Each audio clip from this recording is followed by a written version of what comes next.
हम इंसानों में छानबीन और तलाशो जुस्तजू का मादा बदरजाए उत्तम पाया जाता है। हमारी इसी तजस्सुस भरी जुस्तजू ने हमें हमारे गिरदोपेश के जानने में बहुत मदद की है, और आज हम तरक्की और डेवलपमेंट की जिस स्टेज पर हैं, इसमें इसी खसूसियत का हाथ है। लेकिन अभी भी बहुत सारे ऐसे हकायक हैं जो हमारे मौजूदा इल्म से बाहर हैं।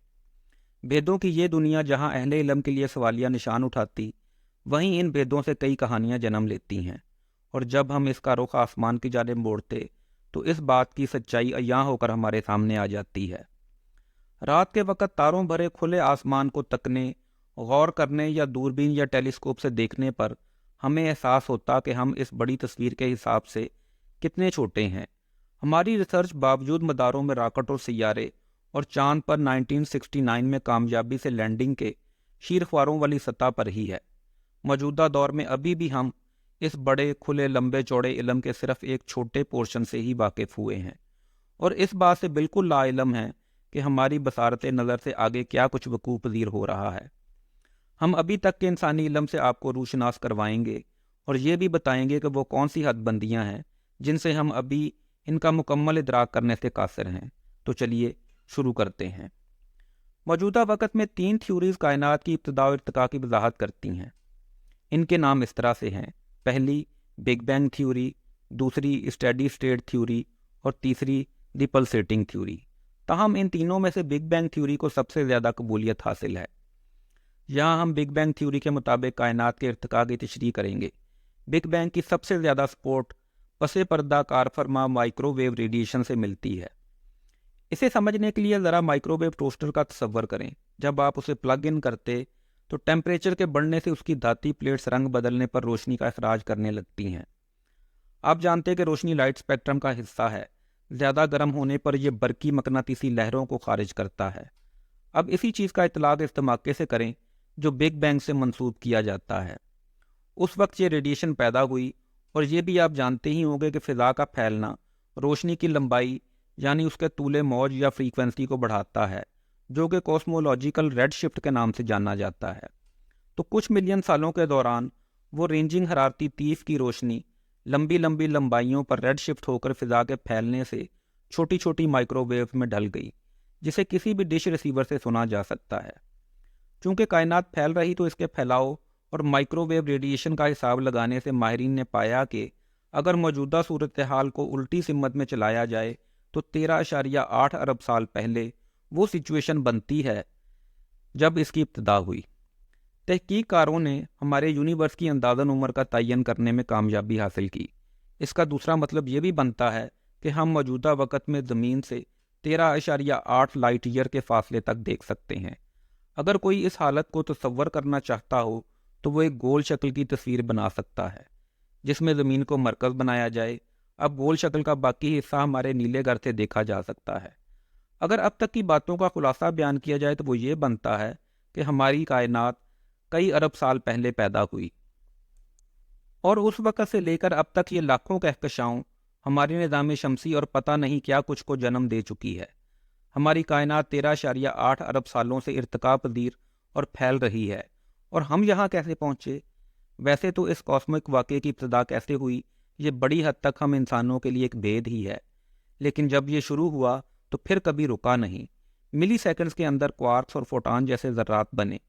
ये वही अनासर हैं जो हमारी आज की दुनिया बनाते हैं। चंद मिनटों बाद मज़ीद अनासर पैदा होते हैं, प्रोटॉन्स और न्यूट्रॉन्स। हीलियम और ड्यूट्रियम जैसे अनासर बनाने के लिए आपस में मिलते हैं, और अगले 4 अरब साल तक कायनात तेज़ी से फैलती रहती है। लाखों मिलियन सालों के बाद इंतशार और तेज़ी से फैलाव के बाद चीज़ें थोड़ी सी आहिस्ता होती हैं। इस धीमे वक्फे को हमारी सितारों कहकशाओं के अलावा ज़मीन जैसे सियारों की तश्कील के अज़्ज़ा के तौर पर समझें, यानी उनके बनने के लिए बिल्डिंग मटीरियल्स।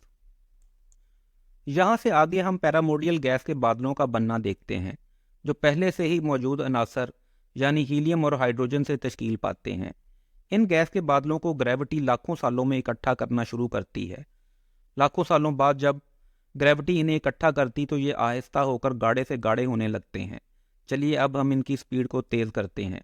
गैस के बादल जैसे ही गाढ़े और एक दूसरे के करीब करीब होते तो वो गर्म से गर्म तर भी होने लगते हैं।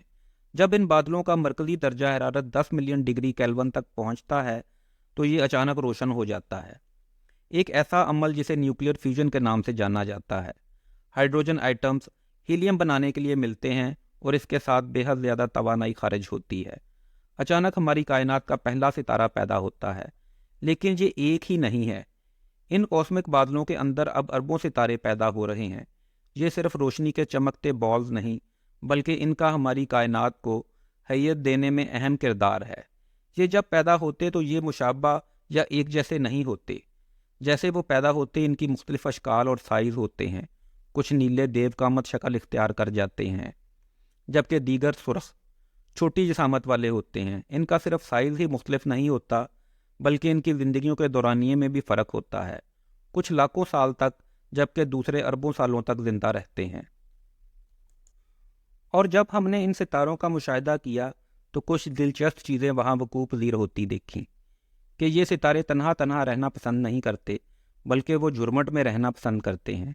और जब ये सितारे दूसरे पार्टिकल के साथ, जैसे गैस, डार्क मैटर और गर्दो गुबार के साथ मिलते तो कशिशी कुव्वतों के ज़ेरे असर कहकशाओं या गैलेक्सियों में ढल जाते हैं। जी हाँ, कहकशाएँ, जैसे कि मिल्की वे और एंड्रोमेडा इसी ज़रिए से वजूद में आई हैं। लेकिन ऐसा कुछ और अरब सालों के बाद होता है। इन लाखों करोड़ों सालों में कायनात का फैलाव भी जारी रहता है।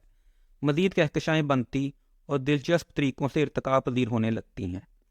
इस सफ़र के दौरान हम देखते कि कहकशाएँ एक दूसरे की जानिब कशिश करना शुरू हो जाती हैं। जब वो ऐसे कशिश करती तो मिलकर क्लस्टर बनाती हैं। ये हमारे इल्म में आने वाले सबसे बड़े ग्रेविटेशनल स्ट्रक्चर हैं। उस वक्त हम देखते कि वो सितारे जो कायनात की इब्तिदा के वक्त वजूद में आए थे, वो मरने लगते हैं।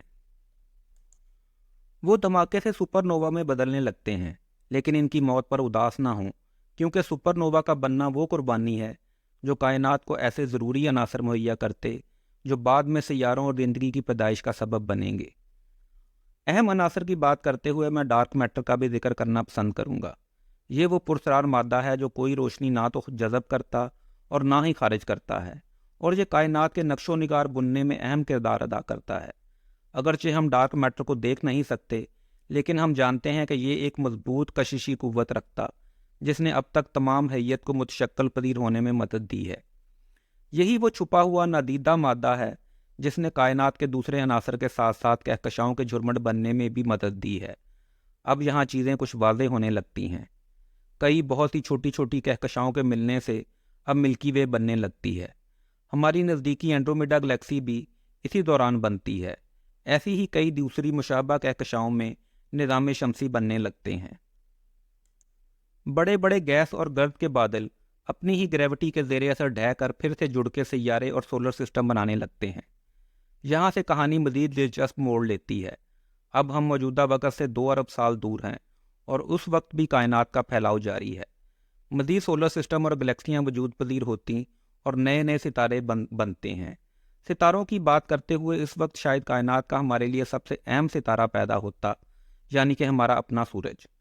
हमारे सूरज के बनने के बाद इजाफी गैस और गर्दो गुबार उसको घेर लेता और उसके गिर्द स्पिन करने लगता है। वक्त के गुजरने से ये स्पिन करते ज़र्रात आपस में जुड़ते और जुड़ने से मज़ीद बड़े से बड़े होते चले जाते हैं। ये अमल प्लैनेटेसिमल कहलाता और ये हमारे निज़ाम शमसी के सैयारों की शुरुआती स्टेज है। धीरे धीरे वक्त के साथ ये प्लैनेटेसिमल बढ़ते लामुतनाही तसादमों और कशी टकराव से इनमें एक प्रोटो प्लैनेट नमूदार होता। ये हमारी ज़मीन है।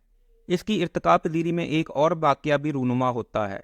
वो ये कि मरीख के हुजम का एक सैयारा इस प्लैनेटेसिमल से टकराता और इस टकराव का नतीजा चांद की शक्ल में सामने आता है। इस तरह के मज़ीद टकराव हमारे पथरीले सैयारों की नमूद का भी सबब बनते हैं, जिन्हें हम अतारद, ज़ोहरा और मरीख के नाम से जानते हैं। सूरज से दूर निस्बतन ठंडे खलाई इलाके में देव कामत गैसी सैयारे मुश्तरी और ज़हल वजूद में आते हैं। माजी में हमारे पथरीले सैयारों से मुवाजना में देखने से ये आज से कहीं मुख्तलिफ नज़र आते थे। सिर्फ कुछ और मिलियन सालों का इंतज़ार करें जब इन पथरीले सैयारों ने खुद को बड़े बड़े बरसते पत्थरों की जद में देखा, जिसे लेट हैवी बम्बारमेंट कहते हैं। इस वाक़या ने इनकी मौजूदा हैयत पर बहुत ही बड़ा किरदार अदा किया है। अच्छा, अब अरब सालों के बाद बिलाखिर हमारी कायनात में लाइफ नमूदार होती है। ज़्यादा पुरजोश ना हो, ये सादा या कुलवी जानदार यानी माइक्रोब्स थे, जिन्हें प्रोकैरियोट्स के नाम से जाना जाता है। वो आज की लाइफ के हिसाब से इनमें बहुत सी अहम खसूसियात की कमी थी, लेकिन अभी भी वो हमारी इर्तिका में बहुत अहमियत रखते हैं। کیونکہ وہ ہماری تشکیل کا اہم حصہ ہیں اور آج بھی ہمارے جسم پر ان کی کئی ٹریلینز میں موجودگی ہے۔ اس سے مزید کچھ توقف کے بعد سائنو بیکٹیریا کی آمد سے زمین پر آکسیجن نمودار ہوئی اور ساتھ کے ساتھ میں ملٹی سیلولر جاندار بھی وجود میں آنے لگے۔ زمین کا ماحول تشکیل پانے لگا اور اوزون کی پرت بننے لگی، جس نے لائف کو خلا سے برسنے والی ریڈیشن سے تحفظ فراہم کیا۔ اچھا، اب مزید 2 ارب سال گزرے اور بہت کچھ وقوع پذیر ہوا۔ مائکروسکوپک جاندار ارتقاء پذیر ہو کر ورٹیبریٹس مخلوقات میں ایوالو ہو گئے۔ یہ زمین پر بعد میں آنے والے دوسرے ورٹیبریٹس کے لیے ایک اہم سنگی میل اور ان کے آغاز کی پیشن گوئی تھا، جس میں ہم انسان بھی شامل ہیں۔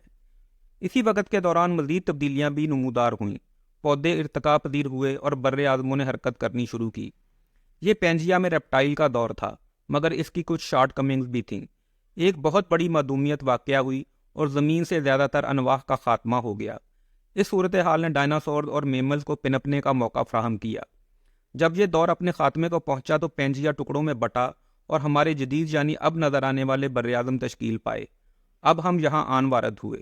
6 کروڑ سال پہلے شروعاتی انسان نما مخلوق نے یہاں چلنا پھرنا شروع کیا اور مختلف ارتقائی مراحل طے کر کے ہومیو سیپین آ گئے۔ یہاں میں آپ کو بتاتا چلوں کہ انسانی ارتقاء میری اگلی ویڈیو کا عنوان ہے۔ بہرحال جدید تہذیب پروان چڑھی اور اب ہم یہاں سے مزید آگے بڑھنے کو تیار ہیں، مگر کون جانتا کہ اگلا مرحلہ کیا ہوگا؟ خلائی سفر، موسمیاتی تبدیلی یا مستقبل کی ٹیکنالوجی؟ میرا خیال ہے کہ ہم ایسا تب کر پائیں گے جب ہم مزید مستقبل میں جھانکنے کے قابل ہوں گے، جو کہ مزید ایک اور ویڈیو کا متقاضی ہوگا۔ اب ہم اس سارے ایپیسوڈ کو 3 منٹ سے بھی کم کے ریویو میں جلدی سے دیکھتے ہیں۔ یہ حصہ تھوڑا سا ٹیکنیکل ہے، آگے بڑھتے ہیں۔ آج سے 13.8 ارب سال پہلے تمام کائنات کا پورا حجم ایک ہی نقطے میں مرکوز تھا، جسے سنگولیرٹی کہا جاتا ہے۔ یہ نقطہ لامتناہی درجہ حرارت اور ڈینسٹی رکھتا تھا اور یہ ایک پروٹون کے سائز سے بھی چھوٹا تھا۔ ہمارا معروف زمان و مکان یعنی ٹائم اینڈ سپیس اور فزکس کے قوانین اس سنگولیرٹی میں موجود نہیں تھے۔ پھر یہ وسعت پذیر ہوا یعنی یکدم پھیلا۔ اس وقت کائنات کے کناروں کا پھیلاؤ روشنی کی رفتار سے بھی تیز تر تھا، جس کی ویلیو 10 کی پاور 26 اور 10 کی پاور -33 سنگل سیکنڈ میں یہ مثل ایک چونٹی کے ملکی وے کے سائز تک فوراً بڑھا۔ جب یہ پھیلتا تو ٹھنڈا ہوتا ہے، لیکن یہ ابھی بھی اتنا گرم ہے کہ ایٹم بنانے کے حساب سے اس کا درجہ حرارت بہت زیادہ ہے۔ اس وقت تک پوری کائنات کوارکس اور گلوآن سے بھرا ہوا ہے، جو مادے کے بنیادی تعمیری عناصر ہیں۔ وقت گزرنے سے ٹیمپریچر 3 منٹوں میں 2 ٹریلین کیلون تک گرتا ہے۔ یہ اتنا ٹھنڈا ہوتا ہے کہ اب کوارکس اور گلوآنز مل کے پروٹون اور نیوٹران بنا سکتے ہیں اور آخرکار پہلا ایٹم وجود میں آتا ہے۔ کائنات اس وقت ایک ایٹمی ری ایکٹر کی طرح ہوتی ہے۔ پہلے یہ ہائیڈروجن کے ایٹمی نیوکلیائی بناتی، پھر وہ مل کے ہیلیم اور لیتھیم بناتے ہیں، لیکن یہ نیوکلیائی آیونائٹ ہوتے ہیں اور اتنے گرم کہ وہ الیکٹرانز ہولڈ نہیں کر سکتے۔ کائنات کے تمام الیکٹرانز فضا میں آزادانہ پھرتے ہیں، جو فوٹان سے ٹکرا کر ننھی روشنی کو ادھر ادھر بکھیرتے ہیں، جس کی وجہ سے کائنات اندھیری محسوس ہوتی ہے۔ بگ بینگ کے تقریباً 50,000 سال بعد کائنات میں اہم تبدیلیاں واقع ہوتی ہیں۔ مادہ اب روشنی سے زیادہ پھیل چکا ہے۔ اس کا مطلب ہے کہ مادہ اب ستاروں کے بنانے کے لیے بطور بیج استعمال ہو سکتا ہے۔ چند 100,000 سال بعد کائنات آخرکار اتنی ٹھنڈی ہو جاتی کہ اٹامک نیوکلیائی اب الیکٹرانز کو کیچ کر کے ہولڈ کر سکتے ہیں۔ اس کا مطلب ہے کہ اب الیکٹرانز مزید فوٹان سے ٹکرانے کے لیے میسر نہیں۔ اس موقع پر کائنات ٹرانسپیرنٹ ہو جاتی ہے، یہاں تک کہ ہم آج بھی اس دور کی لائٹ کو شناخت کر سکتے ہیں، جو کہ اب cosmic microwave background کی شکل میں پائی جاتی ہے۔ اگلے 4 ارب سال تک پہلے ستارے اور کہکشائیں بنتی ہیں، مگر آپ انہیں دیکھ نہیں سکتے کیونکہ وہاں موجود ہائیڈروجن اس لائٹ کو جذب کرتی رہتی ہے۔ ستارے اور کہکشائیں بننا جاری رہتی اور آخرکار آیونائٹ ہائیڈروجن مزید لائٹ کے فوٹانز کو جذب کرنا بند کر دیتی اور وہ کائنات میں بکھرنے لگتی اور کائنات ڈارک دور سے باہر آنے لگتی ہے۔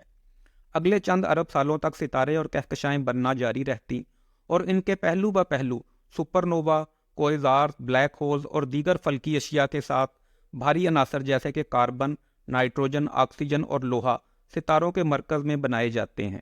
یہ اجرام فلکی ویسے ہی ہیں جن پر اب ہم رہ رہے ہیں۔ Thanks for watching. زمین پر انسانوں کے ارتقاء کی اگلی ویڈیو تک والسلام۔